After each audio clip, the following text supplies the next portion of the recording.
அனைவருக்கும் வணக்கம். நாம் யோக வாசிஷ்டம் என்கிற உன்னத ஞான நூல் தொகுப்பை வாசித்துக் கொண்டிருக்கிறோம். மனிதனாக அவதரித்த மகாவிஷ்ணு ஸ்ரீராமனாக இந்த மண்ணுலகத்திலே வாழ்ந்திருந்தாலும் முறைப்படி குரு உபதேசத்தின் மூலமாகத்தான் ஞானத்தை அடைய முடியும் என்கிற காரணத்தால் தன்னுடைய குருவாக வந்தமைந்த வசிஷ்ட மகரிஷிடமிருந்து ஞான கருத்துக்களை விலாவாரியாக விசாரித்து அறிந்து கொண்டிருக்கிறார். வசிஷ்டர் மற்றும் ஸ்ரீராமனுக்கு இடையிலே நடைபெற்ற அந்த ஞான விசாரணையை யோக வாசிஷ்டம் என்கிற நூலாக நாம் வாசித்துக் கொண்டிருக்கிறோம். எத்தனை ஆயிரம் கண்டுபிடிப்புகள் ஏற்பட்டாலும் கூட அவற்றையெல்லாம் சித்தம் என்கிற அறிவை கொண்டுதான் மனிதன் நிகழ்த்துகிறான். ஆனால் எதற்கும் உதவாத மாய உலகத்திற்கு பயன்படக்கூடியவற்றை சித்தத்தை கொண்டு தேடாமல் முக்தி மோட்சம் என்பதை எட்டி பிடிப்பதற்கு ஜீவனை பற்றியதான ஆராய்ச்சிக்கு தன்னுடைய சித்தத்தை பயன்படுத்துபவர்கள் ஞானிகள் என்று ஆகிறார்கள் என்பதை கடந்த பதிவிலே பார்த்தோம். அதன் தொடர்ச்சியாக இன்றும் அதி உன்னதமான கருத்துக்களை வசிஷ்டர் சொல்ல ஸ்ரீராமன் கேட்டபடியாக நாமும் கேட்டு மகிழலாம். எப்படி ஒரு ஆலம் வித்தில் பல ஆயிரம் விருட்சங்கள் சூட்சமாய் அடங்கி இருக்கின்றனவோ அதே மாதிரி இந்த எல்லையற்ற பிரபஞ்சமும் சித்தில் தான் அடங்கி இருக்கிறது. சித்தானது உணர்ச்சி என்பதில் நோக்கமடையும் காலத்தில் உணரப்படும் வஸ்துக்கள் தங்களுடைய உற்பத்தியை காண்பிப்பதோடு கூட பல விதங்களாகவும் விஸ்தரித்துக் கொள்கின்றன. இப்படி பரமாணுவில் மத்தியில் வழங்குவதோடு கூட க்ஷண நேரத்தில் பல கற்பங்களாகவும் மாறி நிற்கின்றன. சுழலற்று நின்றும் சுழலை நோக்கியே ஓடுகின்றது. எல்லாமும் க்ஷண நேரத்தில் சித்தினால் ஊடுருவப்பட்டு உருவத்துடன் காட்சியை அளிக்கின்றது. ஆகவே சூட்சுமங்களின் சமுதாயம் சங்கல்பமா ரூபமான சித்துத்தான் என்று ஏற்படுகிறது. உணர்ச்சி அதாவது அறிவு என்பது சரீரம் இன்றி நின்று கொண்டு பரமசூட்சுமமான ஒரு சரீரத்தை தானே கற்பனை செய்து கொள்கிறது. இவற்றிலிருந்து ஏற்படுவது என்ன என்றால் பிரபஞ்சம் முழுவதிலும் பஞ்சபூதங்களின் சூட்சுமமே காரணமாய் நிற்கிறது என்பதே. இவைகளுக்கும் வித்தாய் நிற்பது முதன்மையானதும் சிறந்ததுமான ஒரு சக்தியே. அதுதான் எல்லாவற்றுக்கும் மூலமாகிய அனுபவ சித்தாந்தம். அதிலிருந்தே பிரபஞ்சங்களின் விஸ்தரிப்பு ஏற்படுகிறது. இங்கே வசிஷ்டர் மிக நுணுக்கமான ஒரு விடயத்தை எடுத்துச் சொல்லுகிறார். இந்த உலகிலே காணக்கூடிய அனைத்தும் பஞ்சபூதங்களின் செயற்கையால் உருவாக்கப்பட்டவை. ஆனால் அணுவை பிரித்து பார்க்கும் போது நம்முடைய மகான்கள் அணு, பரமாணு, திரிசராணு என்று பிரித்து பார்த்தார்கள். இன்றைய விஞ்ஞானம் சொல்லுவதைப் போல அணுவுக்குள்ளே எலக்ட்ரான்கள், புரோட்டான்கள், நியூட்ரான்கள் இருக்கின்றன என்று சொல்லுவதைப் போல அணுவை அணு, பரமாணு, திரிசராணு என்று நம்முடைய முன்னோர்கள் பிரித்து சொன்னார்கள். இதை பஞ்சபூதத்தோடு இணைத்தும் வசிஷ்டர் இங்கே சொல்லுகிறார். நாம் பார்க்கின்ற இந்த பருவுடல், இந்த உடல் கொண்டு அணுகக்கூடிய இந்த உலகம் பஞ்சபூதங்களின் கட்டமைப்பாக இருக்கிறது. கனவு காண்கிறோம். ஆழ்ந்து உறங்கும் போது நமக்கு ஏற்படக்கூடிய கனவிலே காட்சிகள் விரிகின்றன. நாம் இருக்கிறோம். நம்மோடு இணைந்து மற்ற கதாபாத்திரங்களும் பயணிக்கின்றன. சிரிக்கிறோம், மகிழ்கிறோம், சண்டையிடுகிறோம், ஓடுகிறோம், துக்கிக்கிறோம், மகிழ்ச்சி அடைகிறோம், கொண்டாட்டம் ஆடுகிறோம், மலையிலே ஏறுகிறோம், மரத்திலே ஏறுகிறோம், பள்ளத்திலே விழுகிறோம். இப்படி பலவிதமான காட்சிகள் நமக்கு ஏற்படுகின்றன. அந்த காட்சிக்குள்ளே வலிகளையும் அனுபவிக்கிறோம், சுவைகளையும் அனுபவிக்கிறோம். அப்படி என்றால் கனவிலே வந்த அந்த உடல் என்ன? அந்த உடல் பஞ்சபூதங்களால் அமைக்கப்பட்ட உடலாகத்தான் இருக்கிறது. நாம் சாதாரணமாக பார்த்திருக்கக்கூடிய இந்த உடல் பஞ்சபூதத்தால் ஆனது என்றால் கனவிலே வந்த அந்த உடல் எதனால் ஆனது? அதுவும் பஞ்சபூதங்களால் உருவாக்கப்பட்டதே என்று வசிஷ்டர் சொல்லுகிறார். அவை சூட்சும பஞ்சபூதங்கள் என்றும் குறிப்பிடுகிறார். ஆராய்ந்து பார்த்தால் நமக்கு பிரமிப்பும் தலை கிறுகிறுப்பும் தான் ஏற்படும். ஆம், கனவிலே நாம் உடல் கொண்டு இருக்கிறோம். அந்த உடலிலே பலவிதமான காரியங்களை செய்கிறோம். அதுவும் உடலாகத்தானே இருந்தது. அது எந்த வகையான பஞ்சபூதம்? அது சூட்சும பஞ்சபூதம் என்றும் குறிப்பிடுகிறார்.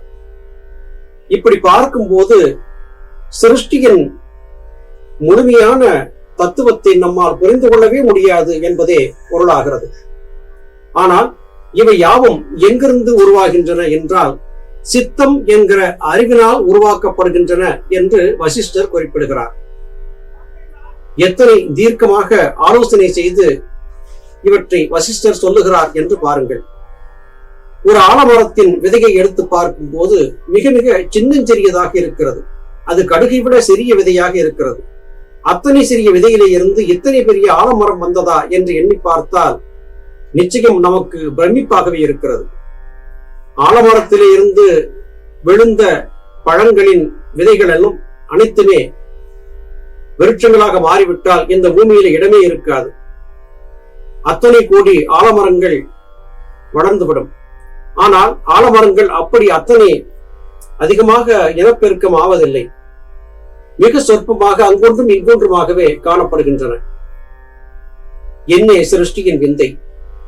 விழுந்த விதைகள் அனைத்தும் மரங்களாக மாறிவிட்டால் நினைத்து பார்க்கவே அச்சமாக இருக்கிறது. எல்லாவற்றுக்குமே ஒரு கட்டுப்பாடு என்பதை பராபரம் வகுத்திருக்கிறது என்றே கருத வேண்டியிருக்கிறது. ஆனால் கட்டுக்கடங்காமல் பெருகிக் கொண்டிருக்கக்கூடிய மனித இனம் மாத்திரம் சிருஷ்டிக்கு சவாலாக மாறுகின்றன. ஒரு சின்னஞ்சிறிய புழுவாக அல்லது பூச்சியாக ஒரு ஆன்மா பிறவி எடுத்து மெல்ல மெல்ல பரிணாம வளர்ச்சியிலே அடுத்தடுத்த உடல்களை பெற்று மனிதர்களாக மாறிவிடுகிறது.